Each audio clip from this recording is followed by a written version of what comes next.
is Covering the Spread, part of the FanDuel Podcast Network.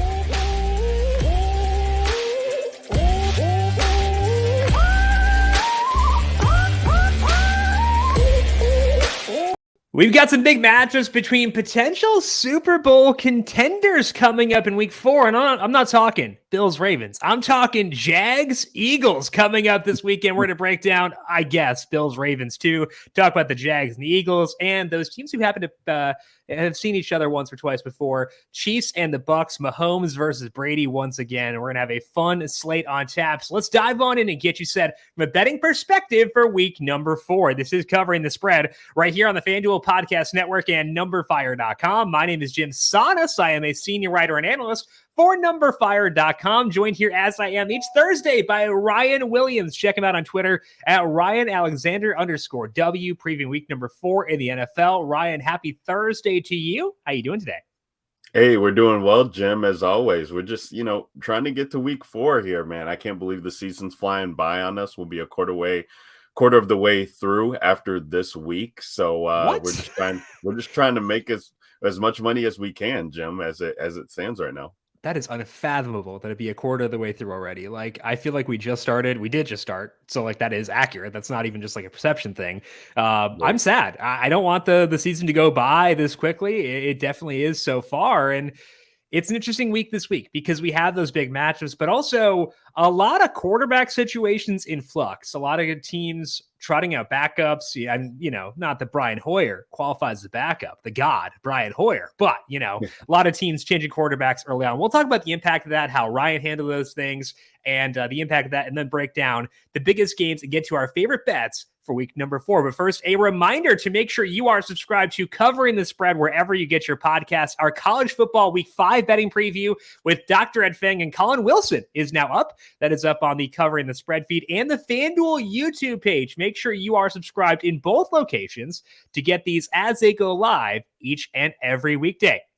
Also, Twisted Tea and FanDuel have joined forces to bring you a one-of-a-kind contest series. Gives you a chance to compete for your share of thousands of dollars in site credit. Introducing Twisted Tea's College Football Picks, a sports betting-focused contest series that is entirely free to play. The contest is simple.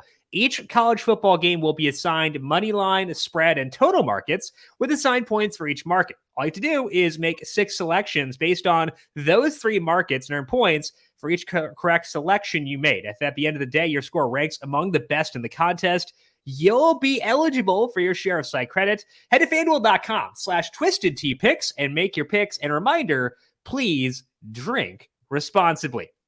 Let's dig into the slate here for week number 4, starting off with the quarterback discussion because we've seen teams suffer injuries to quarterbacks. We've got Zach Wilson making his 2022 debut for this week as well. And Ryan, we're already dealing with small samples in the NFL because it's just a short season, as you alluded to, with the quarter poll already being here. So how do you determine how a quarterback will fare stepping in for someone else, whether it be a starter coming back or a backup coming in? Because I have troubles with this. I mean, I do my best, but I want to know what your process is trying to decide how to handle those fluid situations. Yeah, I mean, there's a couple of things, Jim, that I think I look at. I mean, especially from a betting perspective, you're looking at, okay, like, has this quarterback played in a situation before? It's not a rookie. It's an experienced guy. Like, let's take Thursday night, for example. Tua was ruled in this morning as we're recording this pod on a Thursday. So Thursday Night Football with the Dolphins going against the Bengals. Teddy Bridgewater was set to be the backup if Tua couldn't go. Teddy Bridgewater is one of the best quarterbacks against the spread. I love the Cincinnati Bengals at -3.5 because of what the situation was for the Miami Dolphins. But now they had to, you switch up your game plan. Now you're prepared for Tua and this explosive offense. You got to do Teddy Bridgewater. He's a little bit safe, protects the football, and that might lean to a little bit more of the Dolphins being able to cover. We got the New England Patriots with Mac Jones being out. Brian Hoyer is going to come in, who is he's a journeyman at the quarterback position.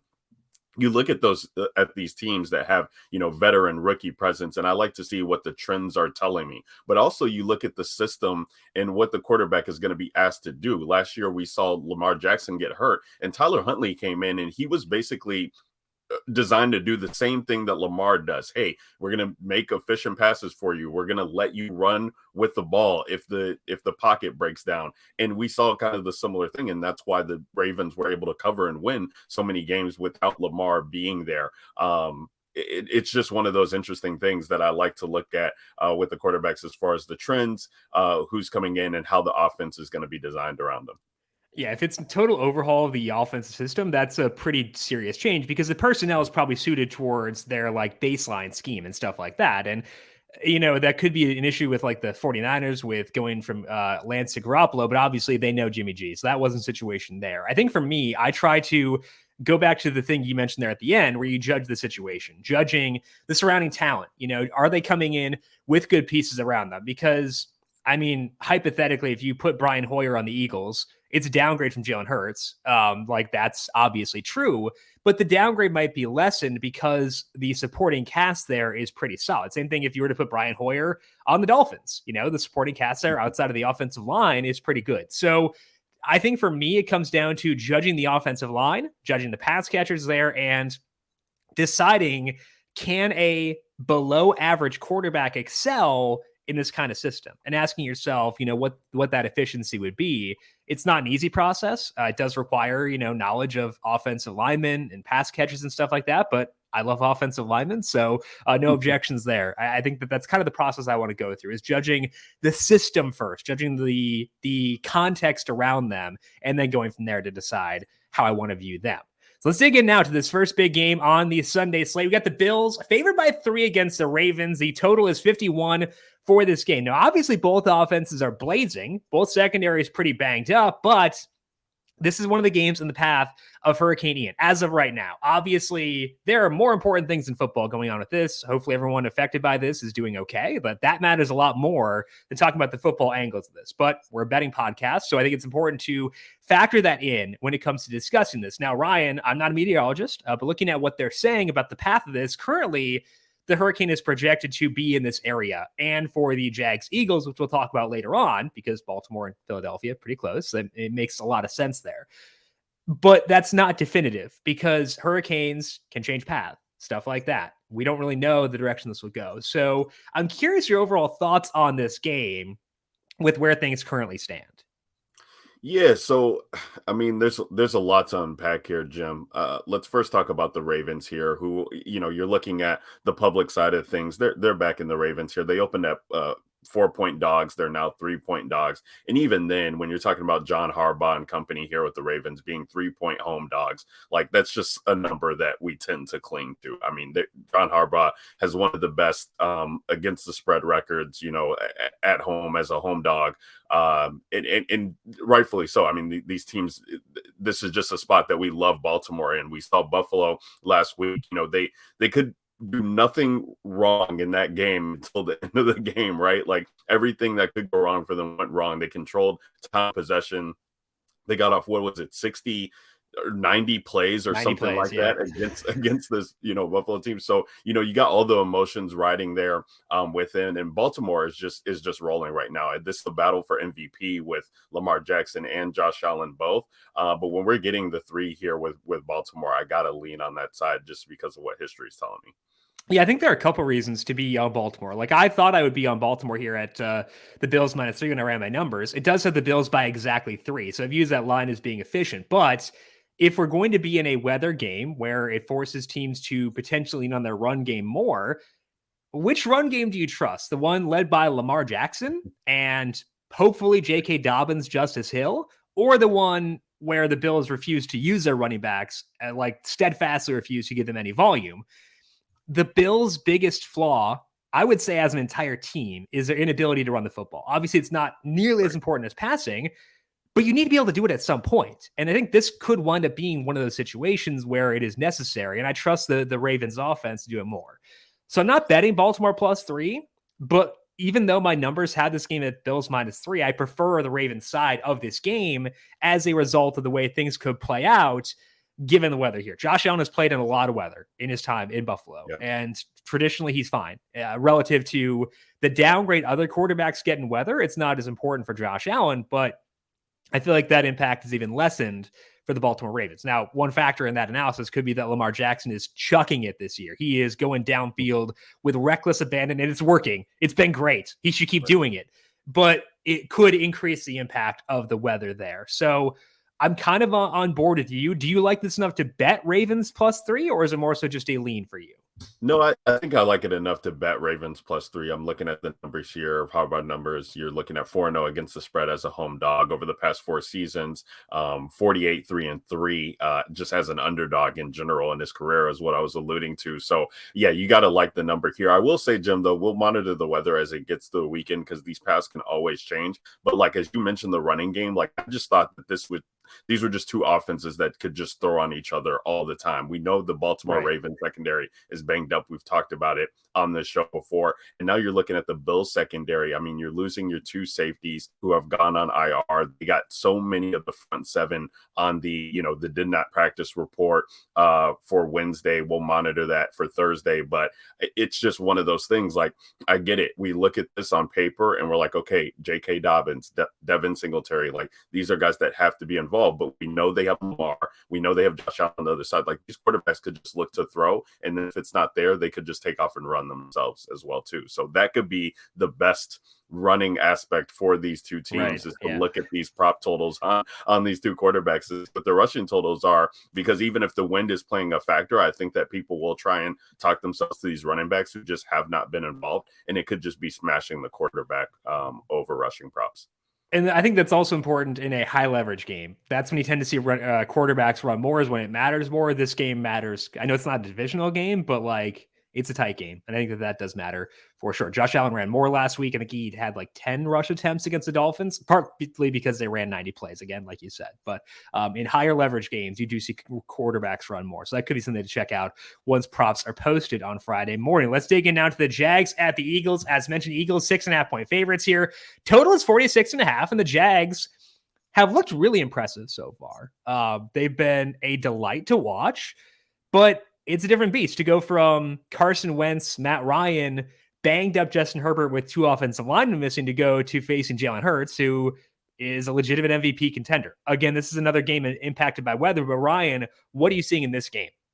Yeah, so this is a fun one too. We talk all the time, me and you, Jim, offline, online, about narrative street, and you got Doug Peterson returning to Philly here with the Jaguars team that is absolutely rolling. I mean, we talked about this at the fest, like the Jaguars making the playoffs, interesting bet. Like the Jaguars winning the division, interesting bet. Don't know how the Jaguars price is where it is now to win the division. I saw it at +195 right now. The Colts still favorite. It makes really no sense to me. I would still be getting action on that. And the 6.5 number, it opened at 7, moved down the hook to 6.5, and I still like that number. These are two prolific offenses when it comes to scoring the football this year. And who thought we'd be saying that about the Jags and Eagles? But the Jaguars are averaging 28 points a game. The Eagles are averaging like 28.3 points a game. I know wins expected in this game too that you'll talk about, but I do think, I mean, here's another situation too where these teams are passing the ball at an insane rate, not establishing the run. We know what to expect with Philly on that side because they let Hurts do it, and then, oh, Miles Sanders, you're an afterthought, but here you go. Here's a touchdown to keep you happy. And then the Jags on the other side too. I mean, James Robinson has looked great. Travis Etienne is still kind of getting his feet under him, but Trevor Lawrence has really been, the cog of this offense to kind of make things go. You love the money that they've spent. We got on them all offseason for paying all the money to Christian Kirk, paying all the money to Zay Jones, and it's paying off for these guys. So I do think this is a fun one. I would be leaning Jacksonville getting the 6.5 points here, just because of the way the offense is playing. And Doug Peterson knows this offense as well. On the other side, he knows how Jalen Hurts likes to play. I can see him being involved in the defensive meeting rooms this week. So give me the 6.5 there with the Jaguars. And unlike the Buffalo-Baltimore game, this is one where both sides can run the football. James Robinson has looked very good so far. Obviously, the Eagles are the better rushing offense, but the Jaguars are competent there. And I think that that's important to know. And I think that that is a key here. If you want to be on the Jags in a game where there could be some wind, it's important to kind of be cognizant of the ability to run the football, and they actually can. So I don't think that's a big concern here with the Jaguars. My numbers are on your side here, Ryan. I got the Eagles by 5.78 points. That does lend itself towards betting the Jags side here. I don't think I'm going to do that yet. I think I want to hold off and see how things play out in terms of weather. I'm probably just not going to be in on this game, to be fully honest. But if I were to bet, I would be on your side there. Taking the Jags. The Jags looked awesome. I don't think this is totally unexpected. Like, my win total numbers had them pretty high, and I think I've bet them all 3 weeks so far. I didn't get the win against Washington because they lost by 6 there when I got it at 4, but they've been good so far. I'm not back on them this week because my numbers like the Eagles a lot too, but that's more so respect for the Eagles than it is being skeptical of the Jags. I think both these teams super fun. You mentioned MVP matchup between Lamar Jackson, Josh Allen. Might have another one in this one as well with Trevor Lawrence against Jalen Hurts. Let's finish up here with the Sunday night game. It's the Chiefs at the BUCS. Chiefs a 1.5 point favorites. Total is 45.5. Both these teams coming off tough losses, but Buccaneers might get Chris Godwin back. He did practice in a limited fashion on Wednesday. I would still probably assume he's not going to go, but he might be able to go. Russell Gage, Julio Jones both practiced. Julio Jones practiced on a Wednesday, which is noteworthy in itself. Yeah. So the Bucs get a little bit healthier. What are you seeing in this one, Ryan? Yeah, so the Bucs, I mean, you're talking about a team coming off of I'm not going to say devastating, but a game that they feel like they probably should have won. They had a chance to win at the end of the game there against the Green Bay Packers. They're coming off of a loss. Brady is absolutely insane numbers coming off of a loss. He's 11-3 ATS coming off a loss with Tampa, 7-2 after a loss straight up. And then, you're looking at 17-1 after a loss as an underdog or a favorite under 3, which was what they were last week, 1.5 on that spread. Now, Mahomes is good after a loss too. He's 10-3 against the spread. But what I'm looking at here, you got 2 factors. One, Tampa Bay's likely not playing this game at home. They're going to play this at a neutral site if they keep this on Sunday night, which is set to be Minnesota. So we know that, up there in Minnesota, like this place allows for points to be scored. You're talking about all the offensive weapons that Brady could be getting back here. Mike Evans is going to be back from suspension as well, too. So, Tom Brady is just chomping at the bit to, get these pieces back and really, take the league by storm. The Buccaneers right now, like, you need to be looking at their number to win the NFC because, the Eagles are right now the favorite on the FanDuel Sportsbook. This is the last time that you'll probably be able to get the Buccaneers at that price if they beat Kansas City on prime time, because we know that people love the Chiefs. They still believe in Mahomes.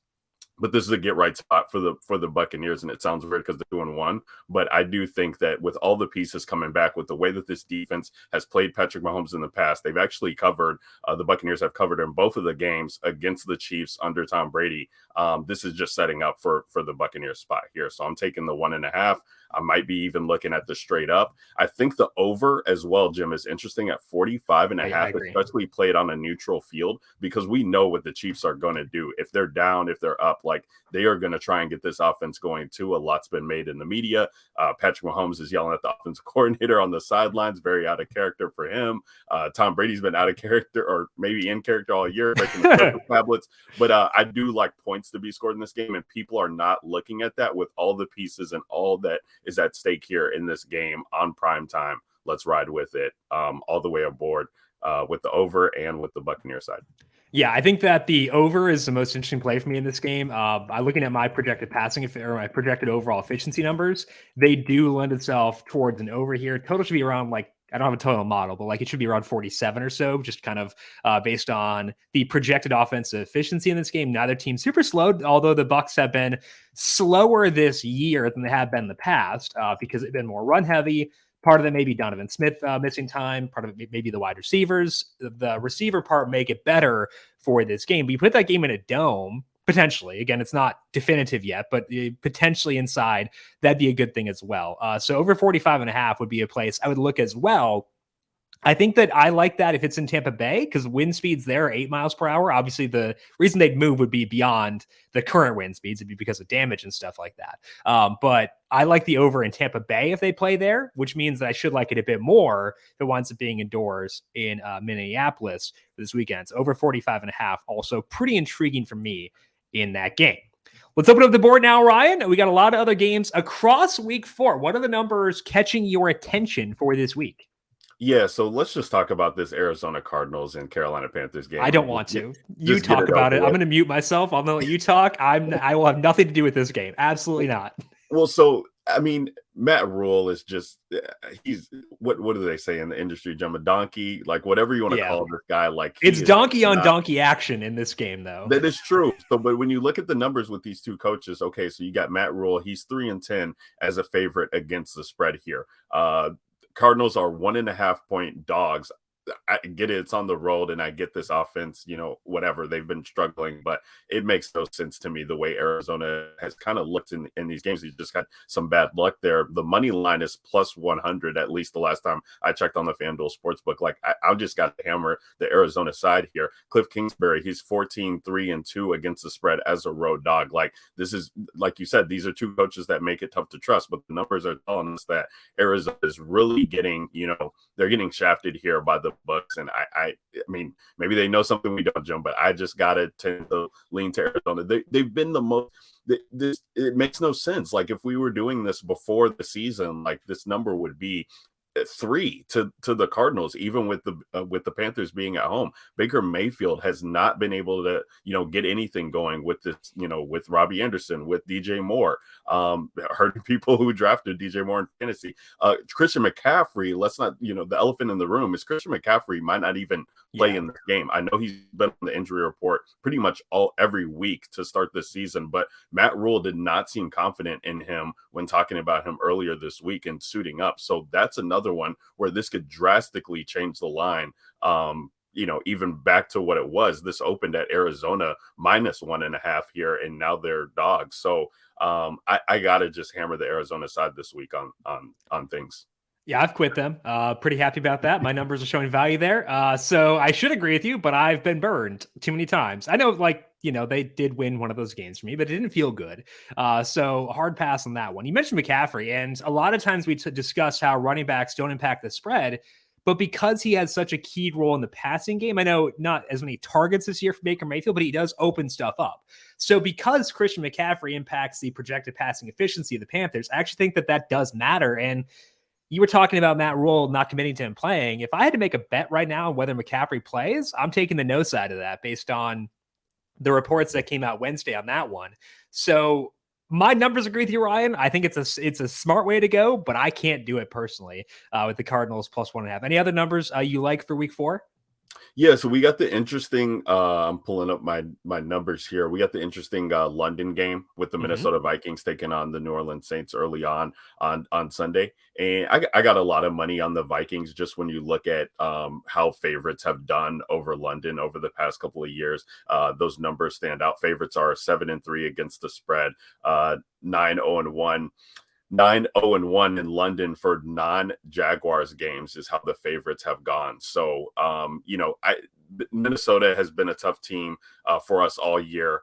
This might be a team that I quit if they aren't able to bring it home. I know they're like traveling. Kevin O'Connell said the team's not traveling until Friday to get over there in London, which always seems weird. So I know that I know some of the sharps are probably looking at this game, and probably it's a stay away, or might even be looking at the New Orleans side. But Jameis has been banged up. They have a lot of injuries on the New Orleans side. I think that Taysom Hill was already taking second team snaps. So that's just goes to show you how they feel about Jameis Winston's health in this game.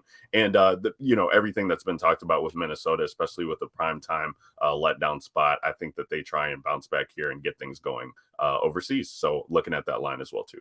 And the good thing from a body clock perspective, it's not Tyler Kirk Cousins yet, because it's 3:30 p.m. Eastern effectively when they're playing in London, because it's at 9:30. So it's not Sleepy Kirk yet. The East Coast dad syndrome doesn't set in for the Midwestern. They're like, he's fine, he can live. He can thrive at 3:30. 3:30 is like picking up the kids from school.